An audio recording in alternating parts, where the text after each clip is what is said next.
तो क्या मुश्किल से 12 मिनट में कैसे, मैं तो समझ नहीं पाया हूँ आज तक। अभी मैं बात तुम्हारे से कर रहा हूँ पर अंदर से मुझे कब कब इसी महसूस हो रही है। जय श्री राम साथियों, आप सभी का स्वागत है हमारे चैनल द हिंदू टॉक्स के पहले एपिसोड में। और आज के पॉडकास्ट में हम बातें करेंगे हनुमान जी के बारे में, हम बातें करेंगे चमत्कारों के बारे में, हम बातें यहाँ पर करेंगे कलयुग में भगवान की प्रेजेंस को लेकर, और कुछ यहाँ पर लाइफ एक्सपीरियंसेस के बारे में भी हम बात करेंगे जो कि ऐसी घटनाएं हैं जो घटित हुई हैं रियल में। तो सारी चीज़ों के बारे में बात करेंगे। तो पॉडकास्ट काफ़ी कमाल का होने वाला है और रिलैक्सिंग तो होगा ही और साथ ही साथ काफ़ी इंटरेस्टिंग भी होगा। और दोस्तों, आपको बता दूं कि आज के पॉडकास्ट में जो हमारे गेस्ट हैं, हमारे पॉडकास्ट के सबसे पहले गेस्ट हमारे फादर साहब हैं। और सबसे पहले तो आपको प्रणाम फादर साहब, आपका बहुत बहुत स्वागत है हमारे चैनल में। हाँ नमस्कार, थैंक यू। तो दोस्तों, आज हम अपने फादर साहब के किस्से जानेंगे, इनकी लाइफ एक्सपीरियंसेस के बारे में बात करेंगे और हनुमान जी से जुड़े हुए कुछ किस्से जानेंगे, क्योंकि हमारे फादर साहब हनुमान जी के बहुत भक्त रहे हैं, अभी भी हनुमान जी की पूजा करते हैं। फादर साहब, सबसे पहला प्रश्न जो मैं आपसे पूछना चाहूँगा वो ये है कि क्या भगवान हैं? आप सभी को जय श्री राम, जय हनुमान। जो बेटा आपने क्वेश्चन किया है क्या कलयुग में भगवान हैं, तो मैं एक ही बात कहना चाहूँगा, कलयुग केवल नाम आधारा, सुमिर सुमिर उतरे जग सारा। तो कलयुग में भगवान बिल्कुल हैं, हर जगह हैं, हर प्राणी में हैं और चप्पे चप्पे पर भगवान मौजूद है। दूसरा प्रश्न जो मैं आपसे पूछना चाहूँगा, आपको क्या लगता है कि कलयुग में भगवान के दर्शन किए जा सकते हैं? हाँ बिल्कुल कर सकते हैं, यदि हमारे मन में अच्छी भावना है। और भगवान को यदि हम, दो तरह की भक्ति होती है बेटा, एक भक्ति होती है सहज भक्ति और एक जो है कठिन भक्ति होती है। जब हम सरल रूप से भगवान का ध्यान करेंगे तो भगवान हमें जरूर दर्शन देंगे। मुझे तो कई बार भगवान के दर्शन कहूँ या आभास कहूँ, कई बार मुझे हुआ है। जी, इन किस्सों को हम ज़रूर जानेंगे फादर साहब। उससे पहले कुछ और प्रश्न है मेरे, मैं आपसे पूछना चाहूँगा कि आपने कभी अपनी लाइफ में कोई ऐसा एक्सपीरियंस किया हो भगवान से जुड़ा हुआ, हनुमान जी से जुड़ा हुआ स्पेशली, जो आप हमारे सब्सक्राइबर्स के साथ शेयर करना चाहें तो अच्छा रहेगा। हाँ बेटा, मुझे बिल्कुल याद आ रहा है कि ये बात शायद सन 94 की है। 1994 की बात है बेटा ये। जी। तो 1994 में अपनी नानी जी को देखने के लिए गया था, जब भी मेरी शादी हुई थी। तुम्हारी बहन छोटी थी जी। तो मैं खुर्जा गया हुआ था जी। मम्मी को लेकर के। मम्मी हमारी बुजुर्ग थी, तो मम्मी को लेकर मैं खुर्जा गया हुआ था। तो खुर्जा से जब मैं वापस आ रहा था, उस समय गाड़ी तो हमारे पास थी नहीं, बस से आना जाना होता था जी। तो बस से जब मैं उतरा तो शादरा के पास से बस हमें मिलती थी हमारे घर के लिए।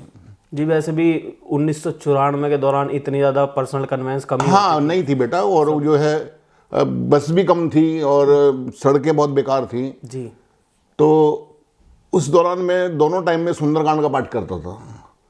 पहले सुंदरकांड का पाठ करना, उसके बाद हनुमान चालीसा का पाठ करना, फिर पूरी आरती करनी और मंत्रों का जाप करना। मुझे ये दिनचर्या में शामिल था। रोजाना सुबह और शाम दोनों समय। खाना मैं जब भी खाता था जब मैं ये दोनों काम को कर लेता था जी। तो गोद में छोटी बिटिया थी, मुश्किल से रही होगी 2-3 साल की, वो गई थी मेरे साथ में और मैं मम्मी को लेके गया हुआ था और मिसिज़ यहीं थी। वो बिटिया ज़बरदस्ती जीत करके गई थी। तो ये शादरे से आगे जहाँ से बस पकड़ते हैं, मुश्किल से रात के 10:30 या 11 बजे होंगे, कोई बस मुझे वहाँ पे अवेलेबल नहीं हुई घर आने के लिए। तो मैं बड़ा परेशान था और बिटिया रो रही थी। उधर माता जी, तुम्हारी दादी जो है परेशान थी क्योंकि उनके घुटने में दर्द रहता था और दोनों को परेशान देख करके मुझे कोई रास्ता नज़र नहीं आ रहा था कि कैसे घर में जाऊँ। रात का समय था, सवारी भी कम थी।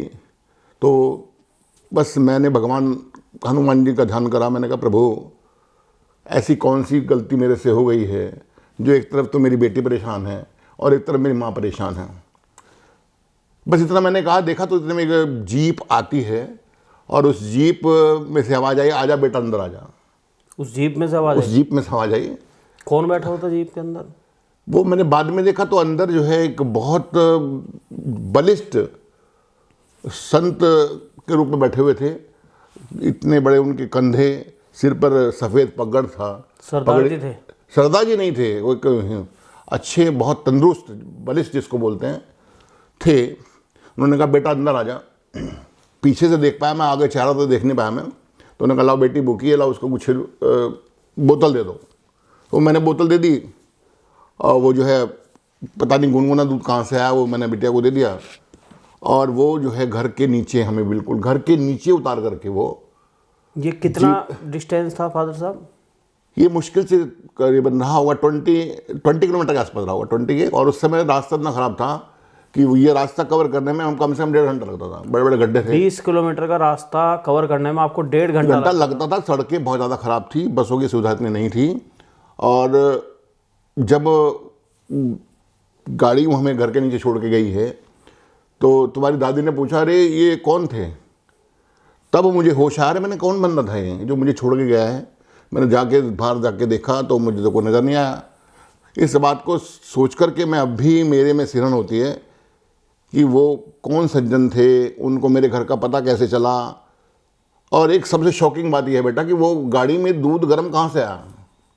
गाड़ी में दूध तो है ही, और दूसरा कि वो 1.5 घंटा जिस रूट को कवर करने में लगता था वो 20 मिनट में आपको घर छोड़ दिया। 20 मिनट क्या, मुश्किल से 12 मिनट में कैसे, मैं तो समझ नहीं पाया हूँ आज तक। अभी मैं बात तुम्हारे से कर रहा हूँ पर अंदर से मुझे कब कब इसी महसूस हो रही है। बिल्कुल तो चमत्कार ही कहेंगे भगवान का। हाँ, मैं तो चमत्कार ही कहूँगा इसको।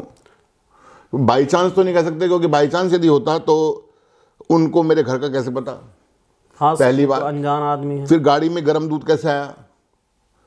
दूसरी बात। तीसरी बात, वो जो रास्ता 1.5 घंटे में कवर होता है बस से, वो 15-20 मिनट में कैसे कवर हो गए, मेरी तो समझ से बाहर है। तो मैं तो इसको कलयुग में चमत्कार ही कहूँगा। दोस्तों मुझे तो काफ़ी इंटरेस्टिंग ये किस्सा लगा। बाकी आपका क्या सोचना है इस बारे में मुझे बताएं। तो ये तो आपने शुरुआत काफ़ी बल्कि तुम्हारे दादाजी ने मुझे धमकाया। अच्छा। कि तू किसकी गाड़ी में बैठ के आया है? मैंने कहा जी मैं नहीं जानता कौन बंदा था, कौन छोड़ के गया। पर वो मुझे अब भी याद आ रहा है पीछे से कम बहुत विशाल काय पर्सनैलिटी थी। दर्शन उसके होते तो शायद मैं देख भी नहीं पाता क्योंकि इतना चेहरा उनका अद्भुत अलौकिक होता। जब पीछे से इतना अट्रैक्टिव था। अच्छा, आप गाड़ी में पीछे बैठे हुए? पीछे बैठा हुआ था मैं, जीप में। आगे वो बंदे चला रहे थे। हाँ, जीप में। ये तो आपने बहुत अच्छा किस्सा बताया है। इसी किस्से से जुड़ा हुआ एक प्रश्न मेरे दिमाग में आ रहा है फादर साहब कि कलयुग में भगवान किस तरीके से मदद करते हैं अपने भक्तों की? भगवान को तो बेटा सब कुछ पता है। जाहे विधि राखे राम ताहे विधि रहिए, भगवान पर सब छोड़ दीजिए, भगवान को सब रास्ते पता हैं। अब जब बच्चे को जरूरत पड़ती है तब वो अपना मदद करता है। जब मैं योगा की ट्रेनिंग करने गया हुआ था, ये बात बहुत पुरानी है, करीबन 84-84 की है। तो शरीर मेरा स्ट्रॉन्ग था, आसन नहीं लग पाते थे। माता वैष्णो देवी के नीचे जो कटरा है वहाँ पर योगाश्रम था। तो जब मेरा एग्ज़ाम चल रहा था तो जो मुझे तो पूरी उम्मीद थी कि मैं फेल हो जाऊँगा, जो आसन मेरे पे लगते नहीं थे, प्रैक्टिकल में फेल हो जाऊँगा। और पता नहीं क्या हुआ उस दिन, जो आसन लगवाए सारे आसन लग गए। जो वो बल्कि टीचर थे, रामायण प्रसाद जी थे, कई टीचर थे, सुनीता मैडम थी, वो कह रहे अरे राजीव तुमने जब वहाँ एग्ज़ाम के बाद हुआ कि तुमने तो आसन सारे लगा लिए। तो मुझे विश्वास नहीं हुआ। मैंने कहा क्या हो गया? मैं वापस टेंट में गया, जाके कोशिश करी। वो दिन है, आज का दिन है, मेरे पे तो दोबारा आसन लगे नहीं हैं। अब इसे मैं चमत्कार कहूँ माँ का या क्या कहूँ, तो भगवान तो है, कहीं ना कहीं कुछ ना कुछ तो है। तो ये तो आपके साथ दोनों ही काफ़ी कमाल के चमत्कार हुए। मेरे साथ तो बेटा कई घटनाएं घटी हैं। एक बार मैं आनंद विहार में जागरण कर रहा था दिल्ली जी। मुझे जागरण का बहुत शौक रहा है, माता के भजन गाने का बहुत शौक रहा है। हाँ, तो दोस्तों आपको मैं बता दूं कि फादर साहब अपने जब जवानी के दौर में थे तो ये जॉब भी करते थे, ट्यूशन भी पढ़ाते थे। ये मैथ से रिटायर्ड हुए हैं, दिल्ली में जॉब करते थे एज ए टीचर। और इन्होंने इतने जागरण किए हैं सेवा भाव में ही रहकर कि सेवा भाव इनमें शुरू से रहा है। हनुमान जी के भक्त रहे और ये सब चीज़ें हमारे अंदर भी आई हैं, इन्हीं से आई हैं। तो उसी से रिलेटेड हम तो पैसा इकट्ठा करते थे गरीब लड़कियों की शादी के लिए और गरीब लोगों की मदद के लिए। हमारी जो पार्टी थी उसमें सब पैसे वाले लोग थे, सब संपन्न परिवार से थे, केवल हमारा शौक था। तो मैं ये घटना बता रहा हूँ बेटे आपको, मैं ये सोच करके भी घबरा जाता हूँ कई बार। मैं पहले प्राइमरी में टीचर था सबसे पहले। हाँ, MCD में जी। तो जागरण आनंद विहार बस अड्डे के सामने चल रहा था। एक बहुत बड़ी सोसाइटी है वहाँ पर। तो मैं ही गा रहा था, मैं डायरेक्टर था उस पार्टी का। तो जब मैं भेंट गा रहा था तो सामने एक छोटी बच्ची बैठी हुई थी जागरण में। तो उस बच्ची ने धीरे धीरे मुस्कुराना शुरू किया, खिलखिलाना शुरू किया, और मुझे ऐसे ऐसे किया उसने। बच्ची ने छोटी बच्ची बिल्कुल। कितने साल की होगी वो बच्ची? मुश्किल से रही होगी 8-9 साल की रही होगी बच्ची वो। 8-9 साल का तो छोटा बच्चा होता है। पहले तो मैंने उसको ओवरलुक किया, फिर मुझे जब लगा कि शायद बच्ची बुला रही है तो मैं भेंट गाते गाते उस बच्ची के पास गया, और मैं तो एकदम बोल जो में थे वो रुक गए, मैं बोल नहीं पाया, भेंट मेरी बंद हो गई और साज भी रुक गए एकदम। उस बच्ची ने मेरे पीठ पर हाथ मारा और कहने लगी, बेटा तेरा प्रमोशन हो गया है? अच्छा। हाँ। मैंने कहा, मैंने कल तो अभी लिस्ट आई है मेरी, किसी को नहीं पता घर वालों के अलावा, और इस बच्ची को कैसे पता चला? तो मैं तो आश्चर्यचकित रहा। मैंने कहा, हाँ बेटा मेरा तो प्रमोशन हुआ। हाँ मेरा प्रमोशन हो गया है बेटा। तो मैंने कहा, माँ का रूप मैंने समझा कि हाँ मेरा प्रमोशन हो गया है। कहना, बेटा खुश रहे, मेरा आशीर्वाद तेरे साथ है। बल्कि जब वो प्रोग्राम ख़त्म हुआ तो मेरे साथी जो थे जागरण पार्टी के, वो कहने लगे, आपने हमें बताया नहीं आपका प्रमोशन हो गया? मैंने कहा, भैया मैंने तो किसी को भी नहीं बताया, केवल मेरे मदर को, मेरे फादर को पता था, और उसके अलावा किसी को नहीं पता है। मुझे पता है, अभी तो लिस्ट आई है केवल। तो इसको भी अब क्या समझें, चमत्कार समझें या क्या समझें? तो ये तो कुछ घटनाएं ऐसी हैं जो मानने को विवश करती है कि भगवान पृथ्वी पर हर जगह है। सही कह रहे हैं आप। अब खुद से आने से तो पॉसिबल ही नहीं है कि भगवान खुद आए स्वयं। ये माध्यम ही हम मान सकते हैं कि इन्हीं के थ्रू। जब सच्चे मन से याद करोगे भगवान आएंगे। अच्छा, इसी थोड़ा सा टॉपिक को अलग डायरेक्शन में लेके चलते हैं फादर साहब। एक प्रश्न मेरे दिमाग में आ रहा है कि जैसे आपने हनुमान जी की भक्ति की है, अभी भी कर रहे हैं आपको क्या लगता है कि जो हनुमान जी की भक्ति करते हैं उनसे भूत प्रेत दूर भागते हैं? क्या लगता है आपको इस बार? बहुत अच्छा क्वेश्चन किया बेटा आपने। दूर ही नहीं भागते, वो नाम सुन के गायब हो जाते हैं। अच्छा। क्योंकि हनुमान जी में तो इतनी अपार शक्ति है, मैं बात कर रहा हूँ परंतु नाम लेने में मुझे कब कभी छूट रही है। और जब उनकी मूर्ति के सामने खड़े हो जाओगे तो रोंगटे खड़े हो जाएंगे। वो तो शक्ति बलशाली हैं, सारा संसार उन्होंने अपने कंधों पर रखा है, और इतने भोले हैं कि काम सारे खुद किए, नाम राम का लिया। तो उनका तो मुकाबला नहीं है।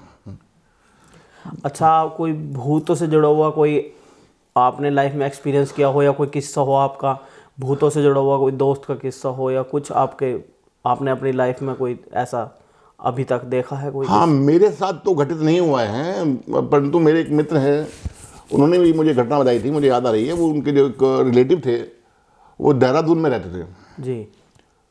तो वो एग्ज़ाम की तैयारी कर रहे थे, शादीशुदा थे। तो वो उनकी जो मिसेस थी वो दिल्ली आई हुई थी, देहरादून में वो कमरे में अकेले थे और पेपर की तैयारी कर रहे थे। तो बारिश उस दिन हो रही थी। तो बारिश होने के बाद में अचानक दरवाजे पे बेल बजी, जो उन्होंने बताया मुझे किस्सा जी।